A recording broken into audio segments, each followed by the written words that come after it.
Assalamualaikum warahmatullahi wabarakatuh. Perkenalkan, nama saya Arisna Melandi, perwakilan dari kelompok 3. Di sini kami akan mempresentasikan materi kami mengenai model implementasi kebijakan publik dan aktor pelaksana kebijakan publik. Sebelum itu, saya akan memperkenalkan anggota kelompok kami sebagai pemateri pertama, yaitu Mutaila, pemateri kedua Resti Wulandari, pemateri ketiga Haryanti, pemateri keempat Nur Fadila, pemateri kelima Alif Darul Akram, pemateri keenam Evi Sriwati, dan pemateri ketujuh Muhammad Rifat Sadiki. Baik, kami di sini akan membahas mengenai apa saja model dalam implementasi kebijakan publik dan siapa aktor dan pelaku pembuat kebijakan publik. Implementasi kebijakan adalah hal yang paling berat karena di sini masalah-masalah yang tidak dijumpai dalam konsep muncul di lapangan. Selain itu, ancaman utama adalah konsistensi implementasi.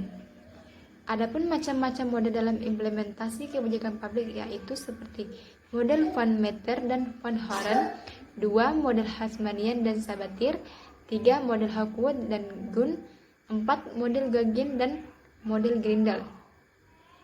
Selanjutnya, aktor dan pelaku pembuat kebijakan publik. Aktor atau pelaku kebijakan adalah sekelompok orang yang bertugas menganalisis atau merumuskan kebijakan. Pejabat pembuat kebijakan adalah orang yang mempunyai wewenang yang sah untuk ikut serta dalam formulasi hingga penetapan kebijakan. Pejabat pembuat kebijakan diantaranya adalah legislatif, eksekutif, instansi administratif, lembaga peradilan. Adapun partisipasi non-pemerintah dalam pembuat kebijakan yaitu seperti kelompok kepentingan, partai politik, dan warga negara sebagai individu. Baik, untuk lebih jelasnya mengenai materi kami akan lebih dijelaskan oleh pemateri berikutnya. Terima kasih.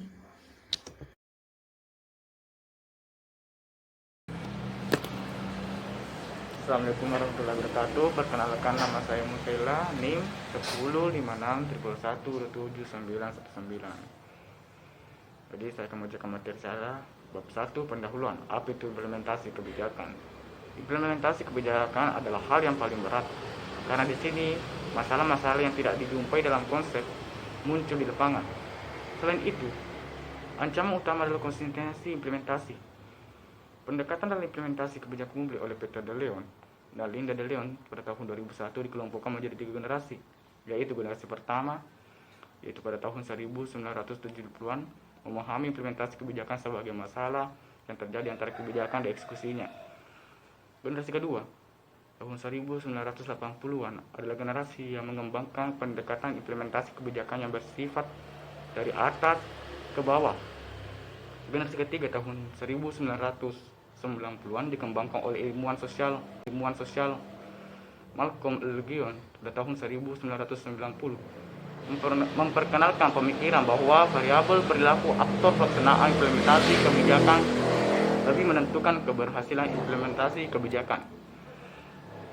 Bab 1, yang kedua, rumusan masalah. Apa saja model dalam implementasi kebijakan publik? 2. Siapa aktor dan pelaku pembuat kebijakan publik?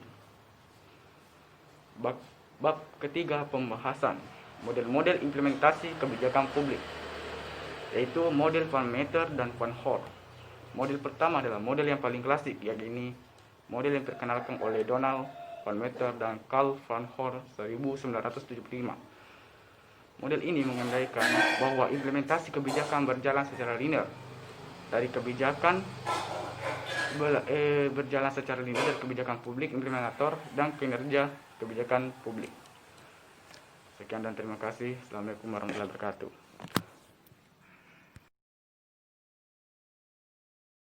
Assalamualaikum warahmatullahi wabarakatuh. Perkenalkan, nama saya Resti Wulandari dari kelompok 3 akan melanjutkan materi model-model implementasi kebijakan publik, yaitu model Masmanian dan Sabatier. Model yang kedua adalah model yang dikembangkan Daniel Masmanian dan Paul A. Sabatier 1983 yang mengemukakan bahwa implementasi adalah upaya melaksanakan keputusan kebijakan. Masmanian dan Sabatier mengklasifikasikan proses implementasi kebijakan ke dalam 3 variabel, yaitu variabel independen, mudah tidaknya masalah dikendalikan yang berkenaan dengan indikator masalah teori dan teknis pelaksanaan, keragaman objek dan perubahan seperti apa yang dikehendaki. Yang kedua adalah variable intervening. Diartikan sebagai kemampuan kebijakan untuk menstrukturkan proses implementasi dengan indikator kejelasan dan konsistensi tujuan. Dipergunakannya teori causal. Yang ketiga adalah variable dependent, yaitu tahapan dalam proses implementasi kebijakan publik dengan 5 tahapan yang terdiri dari pemahaman dari lembaga atau badan pelaksanaan dalam bentuk disusunnya kebijakan pelaksanaan. Selanjutnya yaitu model Hagwood dan Gunn. Model ketiga adalah model Brian W. Hagwood dan Louis A. Gunn 1978 untuk dapat mengimplementasikan kebijakan secara sempurna, maka diperlukan beberapa persyaratan tertentu. Syarat-syarat itu adalah 1. Kondisi eksternal yang dihadapi oleh badan atau instansi pelaksana tidak akan menimbulkan gangguan atau kendala yang serius. Kedua, untuk pelaksanaan program tersedia waktu dan sumber daya yang cukup memadai. Ketiga, perpaduan sumber-sumber yang diperlukan benar-benar memadai. Keempat, kebijakan yang akan diimplementasikan didasari oleh suatu hubungan kualitas yang andal. Kelima, hubungan kualitas bersifat langsung dan hanya sedikit mata rantai penghubungnya. Keenam, hubungan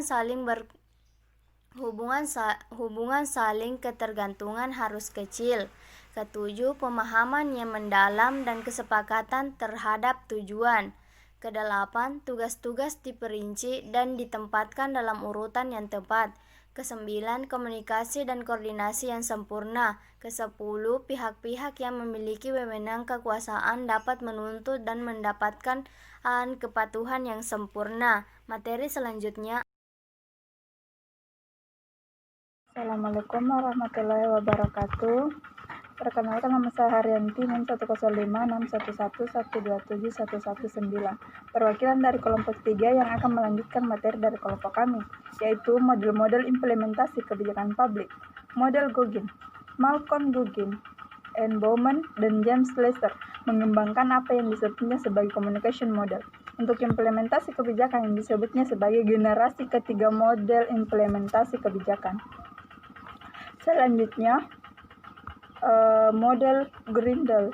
Model ini adalah model Myrtle S. Grindel. Model implementasi kebijakan publik yang dikemukakan Grindel menuturkan bahwa keberhasilan proses implementasi kebijakan sampai kepada tercapainya hasil tergantung kepada kegiatan program yang telah dirancang dan pembiayaan cukup. Isi kebijakan yang dimaksud meliputi satu, kepentingan yang terpenuhi oleh kebijakan atau interest affected. 2. Jenis manfaat yang dihasilkan, yaitu type of benefit. Ketiga, derajat perubahan yang diinginkan, yaitu extent of change envisioned. Keempat, kedudukan pembuatan kebijakan atau seat of decision making. Kelima, para pelaksana program atau program implementator. Keenam, sumber daya yang dikerahkan, resource committed. Baik, materi selanjutnya akan dilanjutkan oleh rekan kelompok kami.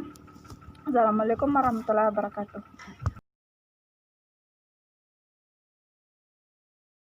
Selanjutnya, model Edward. Edward menegaskan bahwa masalah utama administrasi publik adalah lack of attention to implementation. Edward menyarankan untuk memperhatikan 4 isu pokok agar implementasi kebijakan menjadi efektif, yaitu communication, resource, disposition, dan struktur birokrasi.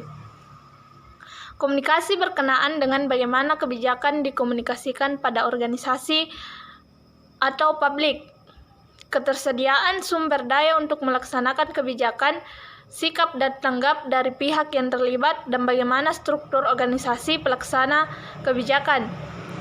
Resource berkenaan dengan ketersediaan sumber daya pendukung, khususnya sumber daya manusia. Hal ini berkenaan dengan kecakapan pelaksana kebijakan publik untuk carry out kebijakan secara efektif.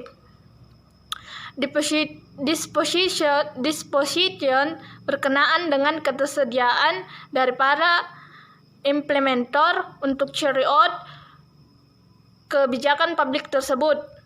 Kecakapan saja tidak mencukupi tanpa ketersediaan dan komitmen untuk melaksanakan kebijakan.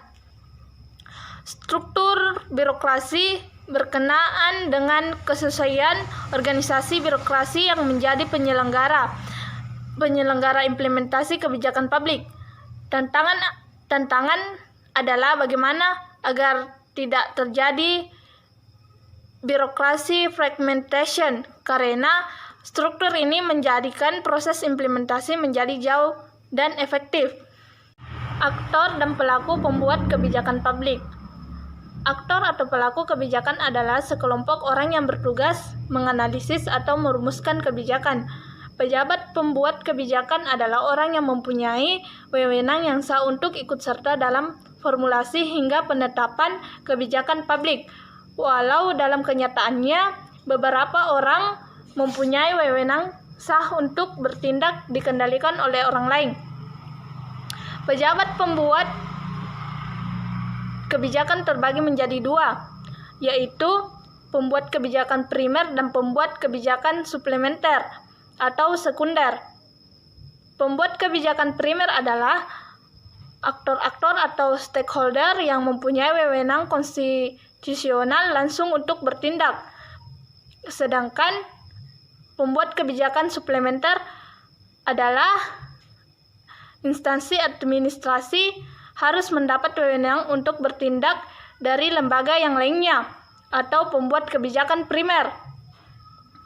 Dan karena itu, paling tidak secara potensial, ia tergantung atau dapat dikendalikan oleh pembuat kebijakan primer. Pejabat pembuat kebijakan diantaranya adalah legislatif.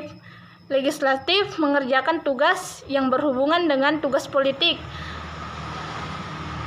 dalam pembuatan peraturan dan pembentukan kebijakan dalam suatu sistem politik. Legislatif lebih berperang dalam pembentukan kebijakan di negara-negara demokrasi daripada di negara-negara otoriter. Yang kedua, eksekutif. Efektivitas pemerintah selaku lembaga eksekutif secara substansial tergantung pada kepemimpinan eksekutif, baik dalam pembentukan kebijakan maupun dalam pelaksanaan kebijakan. Assalamualaikum warahmatullahi wabarakatuh. Perkenalkan, saya Alif Darul Akram dari kelompok 3, ingin melanjutkan pemaparan materi dari kelompok saya. Di sini saya akan menyebutkan aktor dan pelaku pembuat kebijakan publik. Saya ingin melanjutkan poin ketiga dan keempat.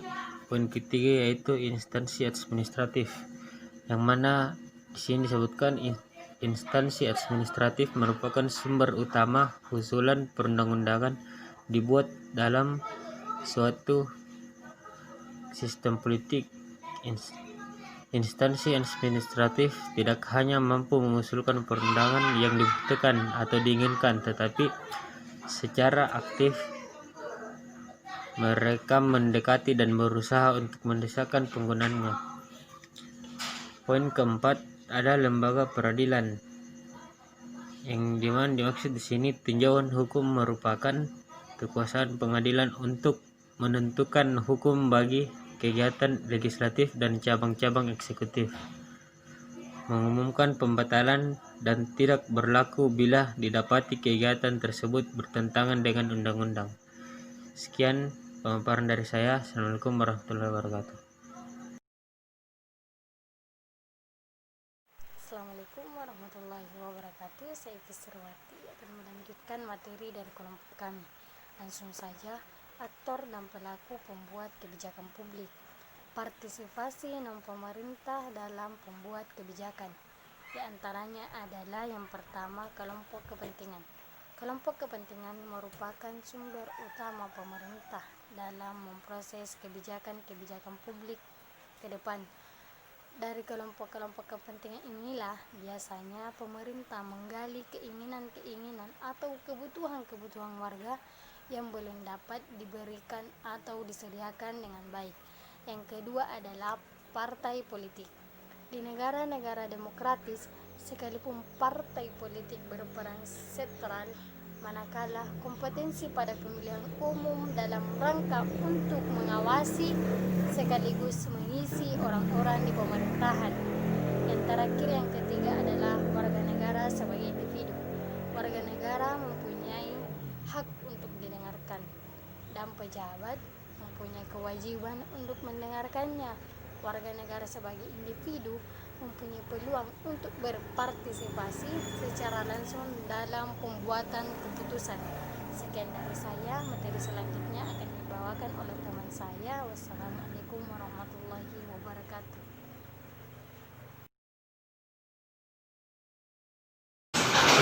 Bismillahirrahmanirrahim. Assalamualaikum warahmatullahi wabarakatuh. Perkenalkan, nama saya Muhammad Rifat Sadiki, NIM 1056111127719.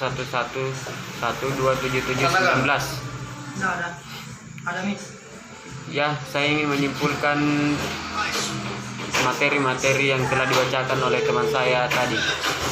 Model pertama adalah model yang paling klasik, yakni model yang diperkenalkan oleh Donald van Meter dan Karl van Horn tahun 1975.